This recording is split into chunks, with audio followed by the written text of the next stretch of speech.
What was that? Sounded like a metronome. It wasn't a metronome. We're on. Just so you guys know, we have a metronome before we start this podcast to set the tempo. That's the best way to do it. And depending on how I set the... We're already off timing. Metronome is how you guys timing. You know that, as leaders timing. Shout out to Topes and Abassi. You need to take some Tope. Topeson Abassi. Changed his name legally. What's up, Jake? Yo. What's up, Ben? Hi. We got some special things happening in De Novo headquarters here. We got a new product development, so we're gonna have some new coming out. We got some new flavors coming. We got some stuff coming later in the year. Some more events. It'll be Don't tell anyone though. It's a secret. Well, by the time they hear this, flavor will be ready. It's still a secret. Don't tell anybody. Will it? We gotta listen to the podcast. You got a head start. Yep, that's true. Yeah, well, if you don't, fuck you. It's like a little gentle whisper. Oh, also, congratulations to Matt and Susie, who started their podcast. So out of the loop. I second that. Well, Yeah. you're not on Facebook anymore. So Well, I heard you it. basically don't exist. Yeah, exactly. I sent him a Facebook message, and he's like, it's a pretty important message I sent him. And, like, he still hasn't. I was wondering, I was like, why hasn't he read this yet? Like, it was about Monica cleaning. Oh, jeez. We And should then probably get on topic. what's the topic? Go ahead. Facebook. Yes, messages. Facebook. That could be a pretty good topic. Anyway, I think the topic is essentially why you should not copy the lifting equipment of a popular lifter, or really just any other lifter that you see on Instagram. Yeah. So what do you guys mean by that? I don't even know what that means.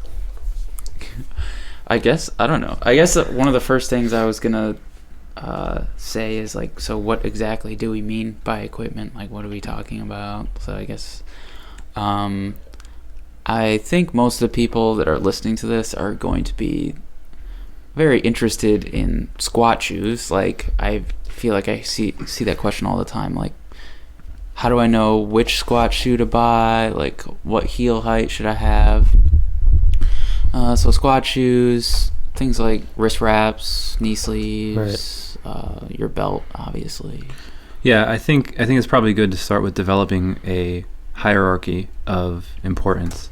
So, well, it depends how we want to. We'll call the base of the pyramid the most important. So And the top would be the least, right? Is that how we want It's to? all pyramids. So I think I actually have a question. Okay.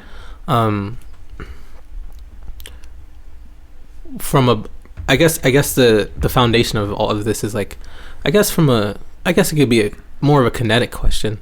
Like, why do we even wear equipment, in whether it be raw or equipped powerlifting? What's the point of even wearing it? You know, like, why do you even need squat shoes? Why do you even need knee sleeves? That's a good that was, fundamental point. yeah, definitely a good place to start. Like, what do squat shoes do? What do these things what do they all do? So I guess where do you guys want to? Do you want to start with a specific Bottom item up, first? maybe. Yeah. Start bottom up. All right. Classic That works. powerlifting. I don't know anything about equipped. Yeah, equipped is going to be a little too complicated, at least for me. Yeah. I can't speak on like squat suits or bench suits or anything. That's for another time and another alternate reality, not ours. So we'll start with shoes. Basically, what a squat shoe is going to do is it's going to allow you to squat to depth more easily while staying more upright, assuming the same relative amount of like ankle dorsiflexion. So essentially how far your knee is going forward.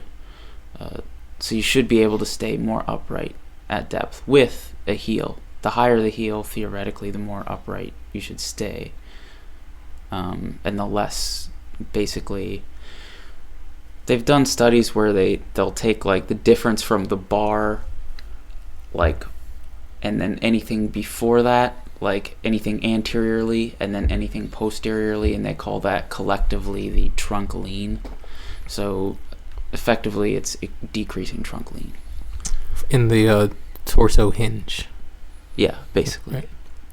And then what goes up from shoes? Be knees. Basically each joint. There's something for each joint. Yeah. So next is knee sleeves or wraps or whatever you would put on. So Yep. what would be the point of that? I mean, basically, Or how does it aid you kinetically? Before, a knee sleeve used to just be support, warmth, just because it's not a tissue that gets a lot of circulation. And really any type of support on that joint is going to be beneficial under load.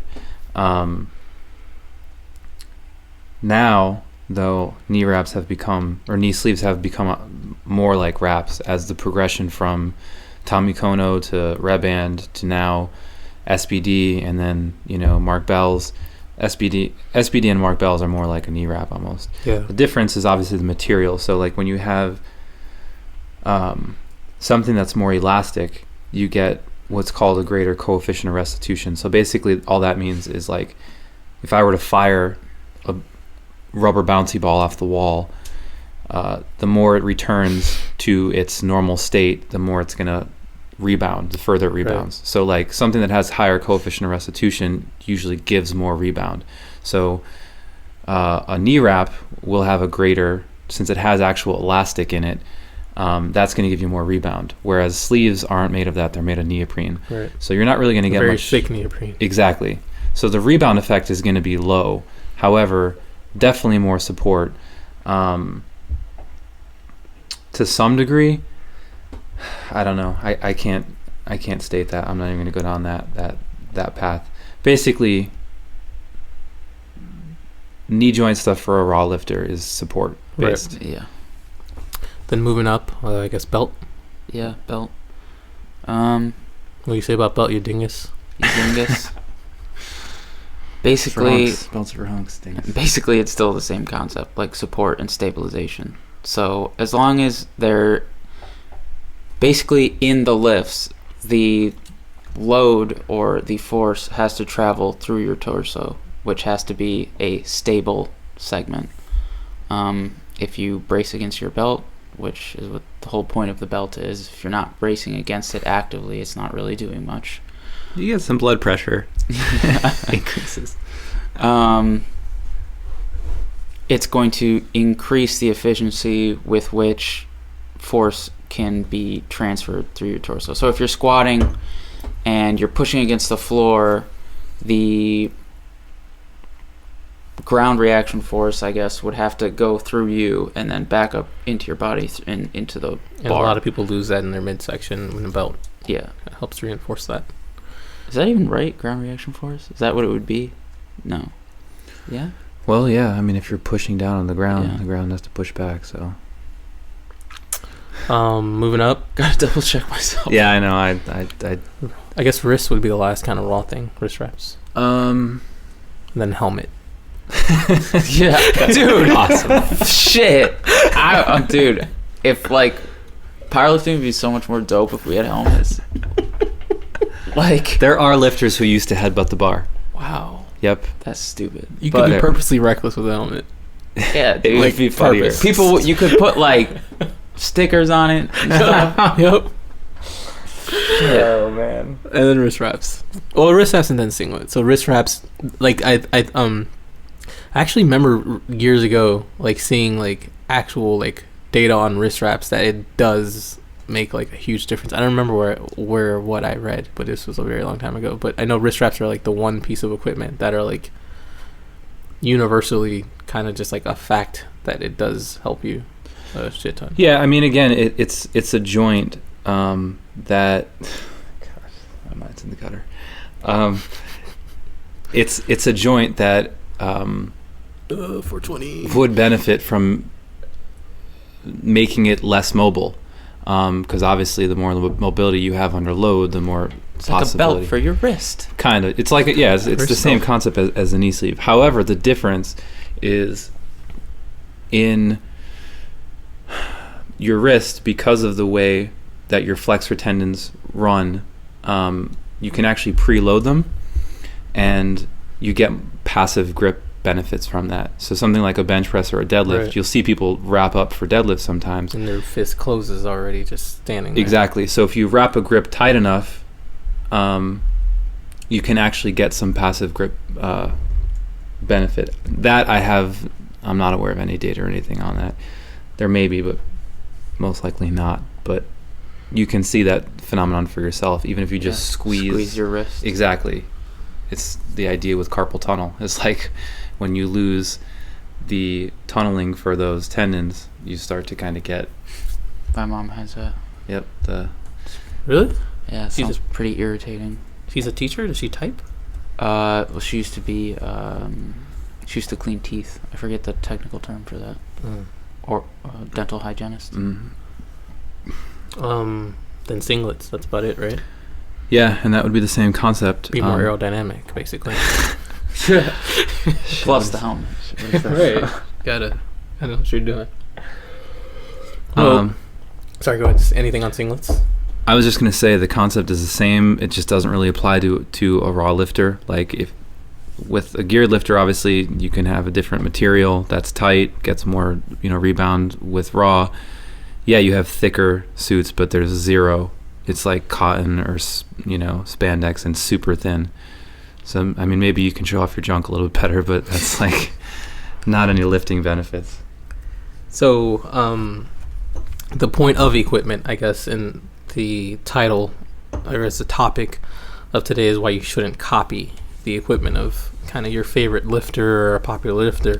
Actually, before you get into that, something to note is, and you'll know this, and really any lifter who uses like a Titan singlet, they do use a different type of material, and grip is a benefit. On those Titan, I don't even want to plug them, but it's nice. Yeah, it's almost like the a Triumph, Kevlar. The Titan Triumph, the matte finish. Yeah, the matte finish is a big difference. And a huge difference on squatting for the bar to stick and chalk and stuff working, and also on bench. Yeah. So that is one separation. I'm sorry though. No. Like they're the best thing. Yep. God, I hate talking about other companies on this. Well, De Novo Singlet coming out 2017. So essentially, the at its most fundamental, the purpose is to aid you, to aid your, your third class levers of your body to do better, to lift or to have more passive grip or tension, and so it's to help, and so be safe and do the movement over a long period of time without wrecking yourself unneededly. I was looking at the IPF approved list, and there's over 100 pieces of approved equipment on there. And so I thought, if I were, and I'd say about half of them are raw pieces, so let's say about 50 pieces approved. How do I know what's for me? Where do you even start? We started bottom up and all those things, and not necessarily any brand specific, but how does one find for them what to do? And I would say the easiest way is that if I were on Instagram, I would be like, well, LS uses SBD, and LS doesn't use wrist wraps, so I want to be like LS, which is insane. Take your wrist wraps off, 500-pound bench. Yeah, done. Since you're going that route, and I'm not saying that LS does this, and I don't think I really know anybody who does do this, but I think if in keeping with the idea of not copying other people, it is important to be aware that people are getting sponsored. So while the people that I know personally are people driven by integrity, and they probably wouldn't accept a sponsorship from something they didn't like, other people might be sponsored by a product that they don't even like using, and they're just using it. So it might not be good. But I'm willing to bet that's probably not the case most times, but something to think about. I think practically the first place to start would be, do you have an issue in performance of the lifts? And I realize that that's an ambiguous statement. To make it more specific, look at the way competition lifts, look at the standard of competition lifts, look at how you compare to that. One specific would be, do you have difficulty hitting depth in the squat?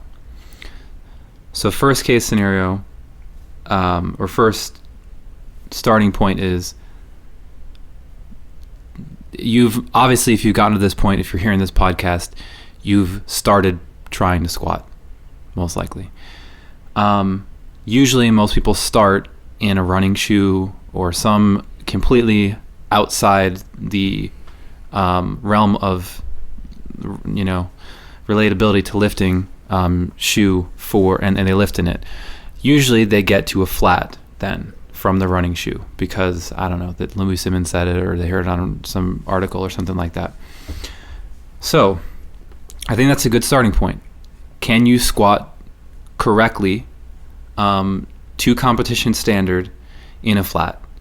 I think, again, make it binary. Yes, no, yes. It's okay to experiment, but if you're comfortable, like look at someone like Dennis Cornelius. Barefoot, he did 650 for 5 the other day. Yes. So now again, I'm not going to go yet down the anatomical rabbit hole. We can do that eventually.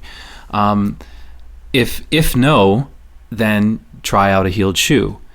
But that doesn't mean go buy some Nikes. That doesn't mean go buy the Adapowers. There's multiple shoe options with differing heel heights and then differing effective heel heights. I think the most important starting point for the individual to look at is, what is my height, my general height, first? Second, what is my relative joint segment length? Do you have a really long leg? Do you specifically have a really long lower leg? And why do I mention that? Okay, I'm going down the anatomical rabbit hole. Let's do it. So what you have to consider is when you put your foot into a heel, now it's naturally going to have the tendency to want to push your tib and fib forward. If you already have a really long tib and fib and also a really long femur, it's definitely going to make your knee travel further over your toe, increase shear force on your knee. Yes, will it likely improve your ability to hit depth? Yes. But if you have a long torso too, now you're talking about most likely more torso flexion. So you have to, and again, I realize, I think the important thing to note is understand that one thing affects the other, meaning these are all chains, these are all links in the chain. So if you have a really high heel, it might benefit some things and detract from others. Right. And where it really comes into play is a lot of it's experimentation. I think the important thing, though, is to not go out and just buy the most popular thing because X lifter is doing it. I think, actually, this is the roundabout way of saying, watch a lifter who's built like you, who's been doing it for a while. See what equipment they potentially use and see their execution. If they have execution that looks harmonious to you, it looks like art in motion, and they're built like you, I think that's a really helpful starting point. But I do think the logical progression helps too. Is I wouldn't go immediately into the highest heel shoe. But I think so the highest heel shoe, let's say, the what's that one Chinese shoe? It's like Wei-Ryu? No, Jay Holt just bought Works them. on? I don't remember. I think so. They're like the Korean team wears them. They're like the highest heel I think out there. Like they're like, they look fly. they're so 3/4 nice. or something. No, they're like yeah, it's like 1 and like 3/4. It's the Olympic weightlifting shoe. Like it's super high, and all the Chinese. Happy you brought that up. Great point. Understand the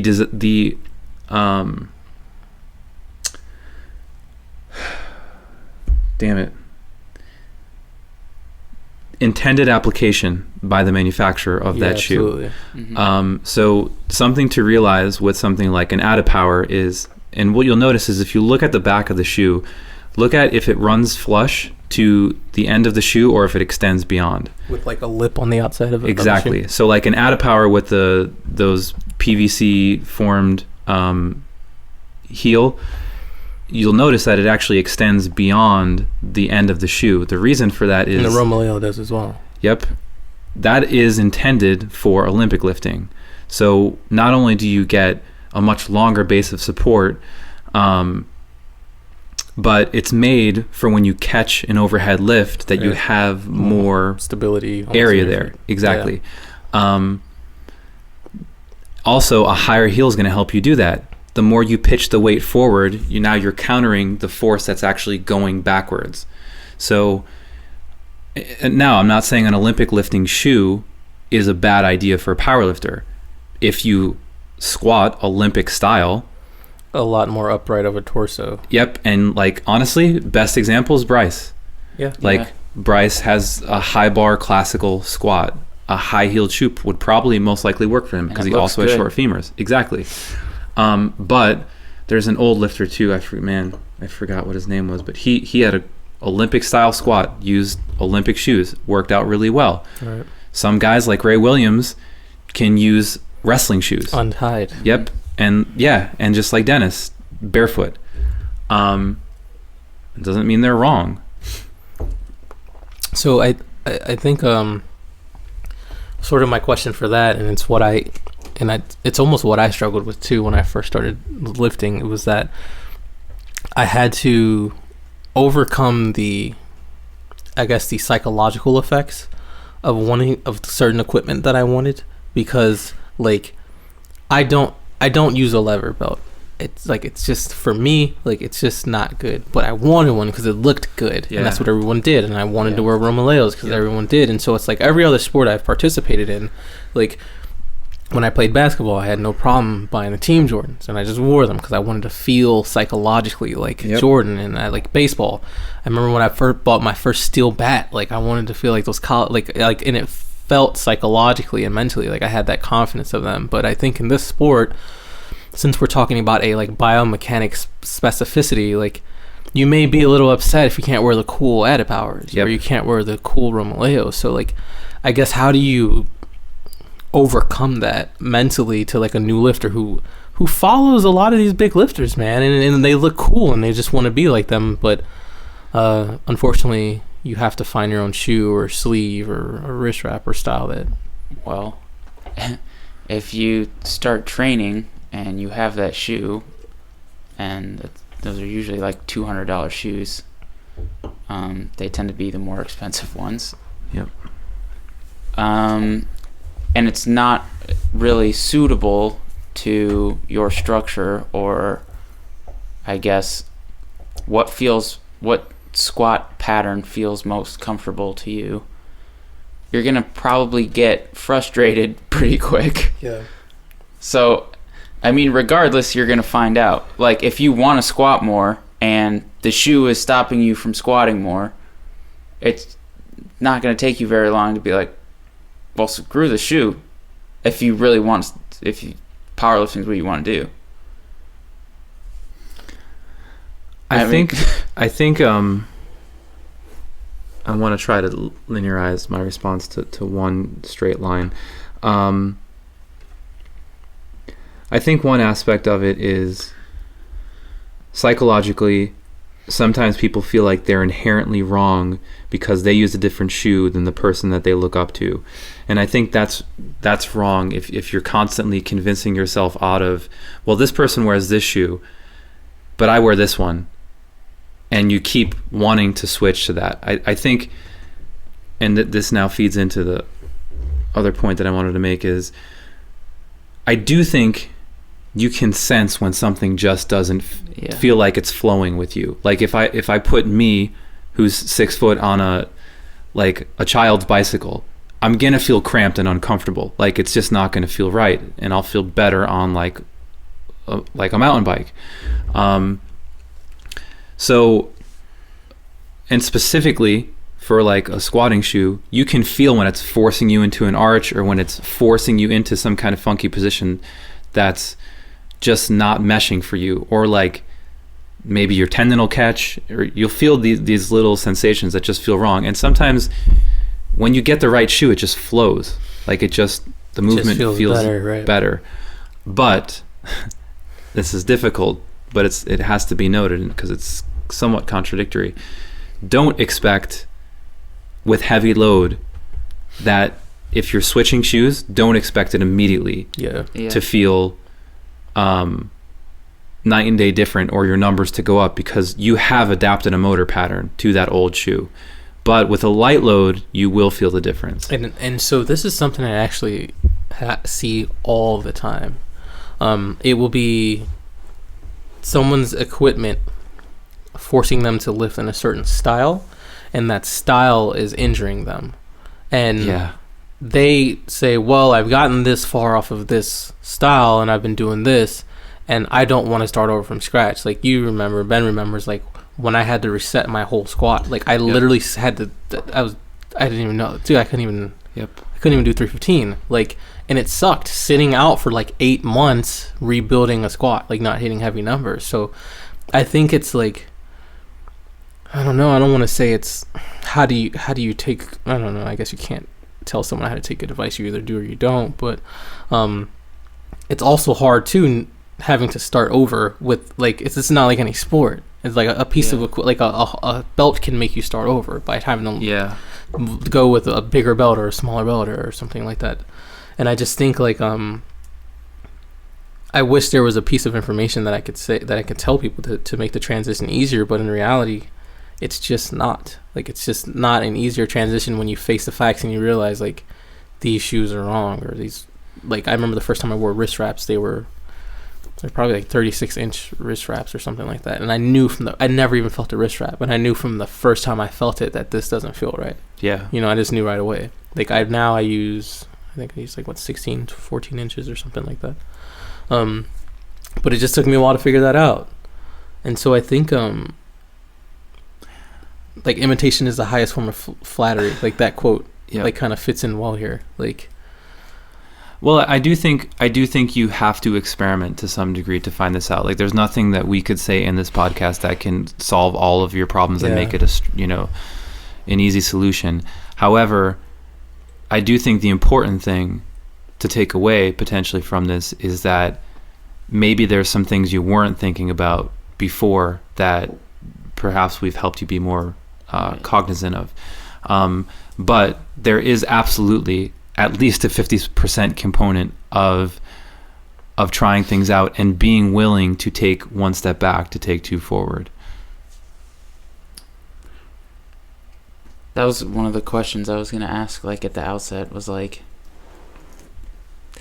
experimenting is pretty great, and it's probably going to be the best way to, like, find the proper equipment, but, like, it's expensive. it's very... Absolutely. That's why there's eBay. But I think at the same time, like, I think Ryan actually sold his shoes for what he bought them for. Sold my shoes, yeah. Sorry, go ahead, Jake. Oh, well, I was just going to say, well, I guess in rebutting my own statement, so I guess that means if you're just getting started in powerlifting or whatever, don't spring right for all the most expensive stuff, because you're not going to know for sure that it's right until you've used it for a while. You know what I think too, which is tough for a lot of people. A lot of people grew up and they just couldn't afford to play. Like, did you guys ever play equipment expensive sports like hockey? You know what I mean? Like, no, but from what I understand, yeah, you know what I mean? Like, I didn't golf growing up. Like, just like there was just certain sports that are very equipment expensive, and I think a lot of people didn't have that growing up. It was like, oh, you got a bike, got a ball, got it, like, you know, like very like one and done sports we played growing up. And I think this is the first sport for a lot of people that it's an equipment expensive sport. Like, there's just no way around it. Like, I was just thinking I have to reorder chalk. Like, it's just, you're always buying something constantly in the sport. So I was actually thinking about two things that have become kind of expensive, and not necessarily my life, but a lot of people's life. And it's actual lifting equipment, and which I think is probably the funniest thing ever. Personally, not a reflection of de novo, but it's people warming up and doing mobility longer than their actual training is, which I think is probably the most hilarious thing. Mobility stuff is expensive. Like, it's not cheap at all. So ironically enough, I had a question. $80 PVC tube. Yeah. So with that, does your mobility personally factor into your equipment selection? I think that's somewhat of a loaded question. It is. It's a podcast question. I think there's no way to not go down the mobility trail on that question, though, because I do think it's an overstated and potentially a fear-mongered concept. You should probably be mobile enough to just do the squat, like, with the bar and, like, just be in flats. Yeah. So... Unless you have some type of, like, shortened cut Unless tendon. you're, like, really crazy, like... I think it would... Yeah, I think it would be more so joint segment, bone breadth type thing, focal. Like, for example, if a belt that's 14 millimeter or something, or not tapered, doesn't work, like gives you rib pain, feels like it's going to break your lower ribs because it doesn't fit between your hip and your rib, that's a major issue. If you don't have great dorsal flexion, I don't think it's going to impact your belt selection. Or something like a sleeve sizing down if you have small calves is it's anatomically driven, so that's an advantage for being able to get a tighter sleeve, but it has nothing to do with how much knee flexion you're able to you can achieve. Just get it on. Yeah. Yeah. It was an interesting thing you said about belts, and I've noticed that I see people always say things like, I forget who told me this. Actually, somebody told me this. It was Shay. She told me my client, she said she had a rib something happened to her rib. Like a contusion or something? I don't know. Like it was, but it was a very light comment. I was like, just use a smaller belt. Like, yeah. And so I guess moving up a little bit, belts. If you're like me,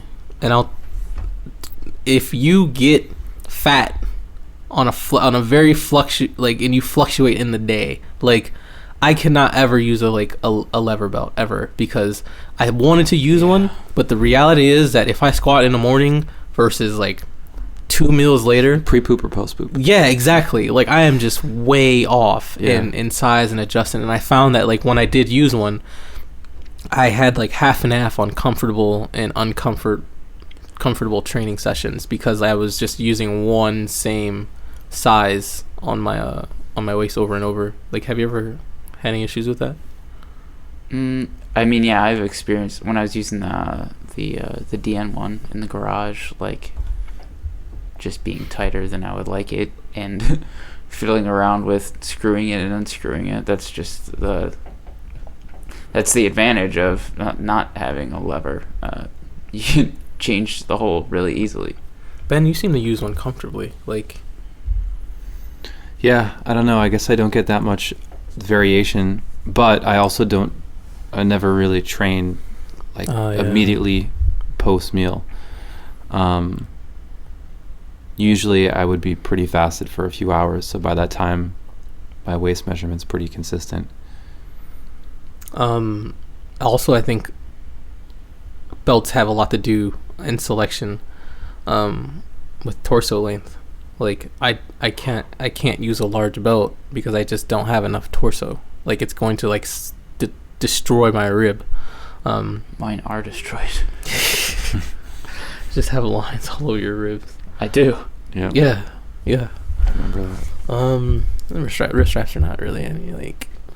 I think the biggest thing that comes down to with the wrist strap is material and length, which literally is just going to change how tight and stiff the wrap is going to be and how little range of motion you're going to get in your wrist. Some people who are usually big, either super heavies or equipped benchers, like the super stiff wrap because you'll get no wrist flexion or extension.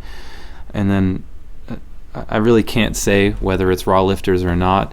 I tend to like shorter wraps. Yeah. Some people like their hand feeling like it's casted, Yeah. That does come kind of down to a personal feel thing. Yeah. What else, Jake? If you are injured or you had certain equipment before you were injured and you're not sure if the equipment caused injury, like, Yep. do you switch equipment? Like, how do you know to, like, switch? So, like, basically, maybe it's not even equipment related, but, like, basically, if you're injured, should you consider changing your equipment? And how do you know?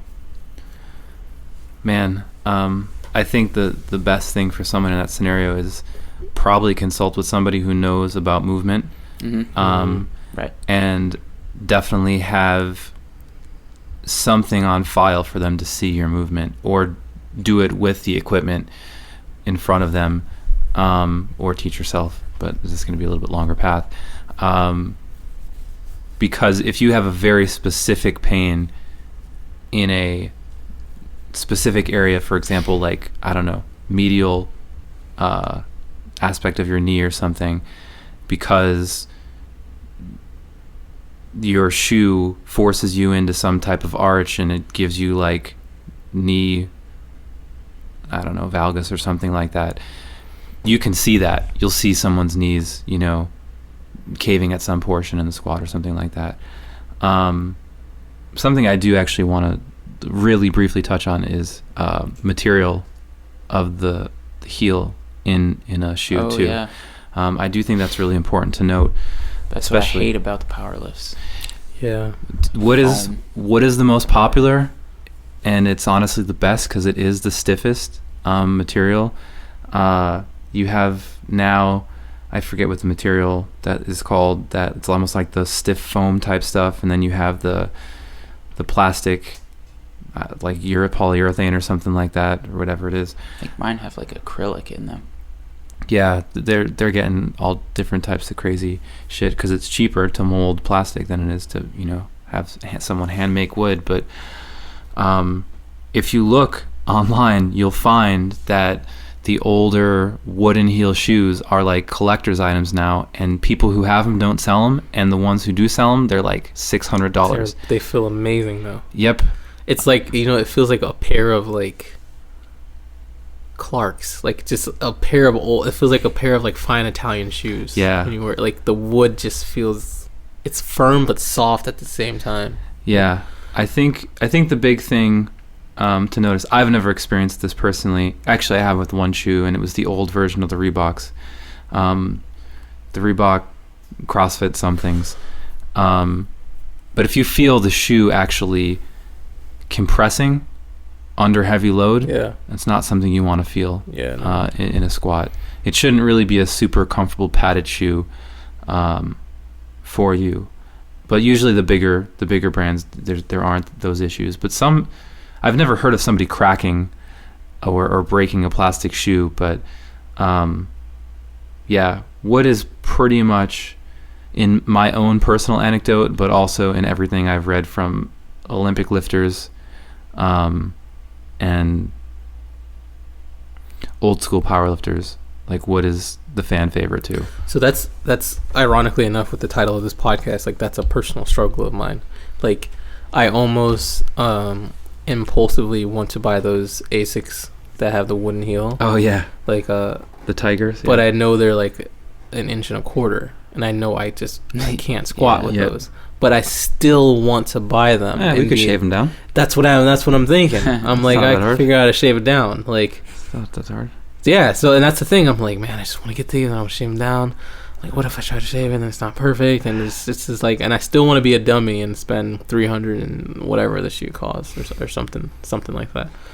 But, and again, it's because, like, I like how they look, for one, a lot. It is a factor too. Yeah, and I want a wood heel, and I can't find a shoe that has a wooden heel.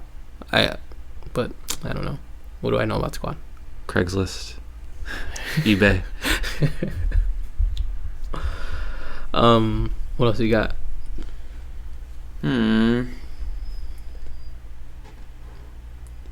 think you pretty much covered everything that I had written. Speaking of equipment, at least from my observance online, there's been an amazing surge of home gyms. Oh, yeah. Do you need an ER rack then? No. No. Equipment. How I guess what changes have you seen in terms of equipment specificity that you train with to the transfer over to competition, in terms of because these are smaller investments, obviously, the equipment that you use to aid you biomechanically. Yep. But the equipment that you actually lift with is it's a hefty financial investment, and we see a lot of people doing it. Yeah. So I guess both of your takes on having equipment that you lift on that are, I guess, IPF spec and calibrated and all those things. Depends how much you care. I feel like most people probably don't start with like a full like IPF approved like equipment home gym. I mean, unless you're just you got swag like that. Like, I mean, $20K to drop. Yeah, I mean, just it's like anything, right? Like even with the equipment that you wear on your body, like, you know, start slow, test it out, like, and then you kind of progress and refine from there. Like Ben didn't like have all of his home gym within like, you know, a month. It was a 5 progression. Years. Yeah. Yep. I think looking back at the progression for me, what I'd recommend to somebody having gone through and, you know, spent the money self-justifying it, thinking it, you know, it was gonna pay off and performance and stuff like that, and I think the positives are that it definitely helped with preparedness. I wasn't uncertain of what was going to happen with an ER rack on meet day. I wasn't uncertain about getting a rack height or like some part of the rack catching or anything like that, because I remember my first couple of meets, that was very new to me. The ER rack concept and everything was very new to me. So that helped, but what I'd recommend to somebody who can't drop they're probably well over 3K now. At this point, yeah. To find something closest, like you can just buy squat stands. Yeah. It's similar enough to where you'll get the idea of walking out a squat that's not in a power rack. And I know Rogue is selling stuff that's much closer now. And York has a super cheap set of squat stands, and that was basically how I did it. Was I'd buy cheap stuff, I'd get a collection, I'd sell it off, and if I sold enough off, I'd buy something new that was more expensive. Yeah, but as far as needing it, no, unless you train with the crew. Like honestly, the best application of something like an ER rack or a combo rack is if you have a large amount of people in a short amount of time and you need to switch rapidly. Right. That's why it's used in a meet. They're super efficient without needing hydraulic pumps or anything like that. I don't know. I mean, beyond that, there's really no other major equipment expense, right? Like calibrated plates, they're just kind of a luxury. Like, right.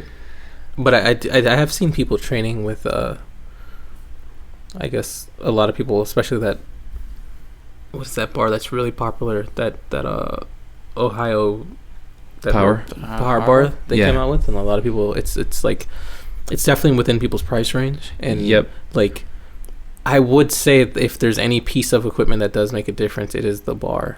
Absolutely, without a doubt. Like, not even that bar specifically, but I would say just the length of that bar, the knurling and the stiffness of the bar. Like, because I remember when I couldn't figure out on deadlift days, like why some days I would smoke it, some days, and I knew nothing about equipment. Diameter. Yeah, I knew Yeah. nothing Yep. about it, and it would be whippy, and the diameter was small, and I would just smoke these deadlifts some days. Remember that day I pulled like 675, like I was Yep. just, and I couldn't figure out why I couldn't do it on certain days, and lo and behold, equipment of the bar makes all the difference.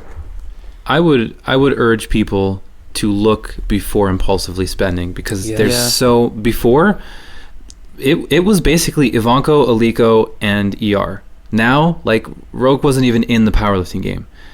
Now there's so many more options, and yeah, everybody knows that powerlifting is kind of and CrossFit are the place to be, and there's tons of options. So just look. Yeah. Man, that's pretty informative, actually. That's pretty good. Yeah. Any final words? Jake, what's going to be the best month of the year? September. Yeah, thank you. What am I missing? You don't remember that? September's going to be a good month. Oh my god. That was like last year. I don't remember that. September's gonna be a good month. When like the whole year finally settled, you mean? He was just sitting down and he randomly said it. He was sitting in the back table. I think September's going to be a good month. I feel like That's it's really finally stopped getting hot. Like, We're settled in the house. Things are kind of, people are making more money by something. Yeah, it'll be a good month every year. Yep. every year. Plus Man. Earth, Wind, and Fire. Do you remember? All right, I gotta eat some Greek food. Any final thoughts? I don't know. I hope people took something away from that. That's it. Yeah. As always, find it for yourself. That's like our advice to every podcast. I Yeah. feel like basically. Don't be a potato. Yeah. Be a potato. All right. Talk to you guys later.